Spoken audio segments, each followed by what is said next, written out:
India அரசியல காங்கிரஸா தலித்து இந்த ஒடுக்கப்பட்ட மக்களை வச்சுதான் அரசியல்.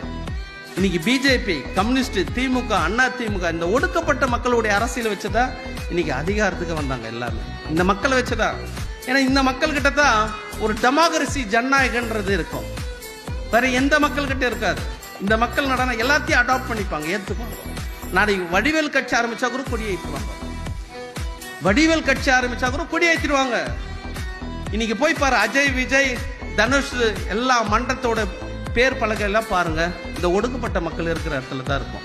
இன்னைக்கு காமராஜர் பேர் பாருங்க, எத்தனையோ காமராஜர் ஒடுக்கப்பட்ட மக்கள் பேர்கள் இருக்கும். கருணாநிதி பேர் இருக்கும், ஜெயலலிதா பேர் இருக்கும், எம்ஜி ராமச்சந்திரன் பேர் இருக்கும், முத்துராமலிங்க தேவர் பேர் இருக்கும், ராம்தாஸ் பேர் இருக்கும், ஜவஹர்லால் நேரு பேர் இருக்கும், எல்லார் பேர், காந்தி பேர் இருக்கும், கார்ல் மார்க்ஸ் பேர் இருக்கும், லெனின் இருக்கும், ஸ்டாலின் இருக்கும். ஏன்னா இந்த மக்கள் எல்லாத்தையும் ஜனநாயக மக்கள். இந்த மக்கள் ஒரு டெமோக்ரஸி இருக்கக்கூடிய மக்கள் எல்லாத்தையும் அடாப்ட் பண்ணிப்பாங்க இந்த மக்கள்.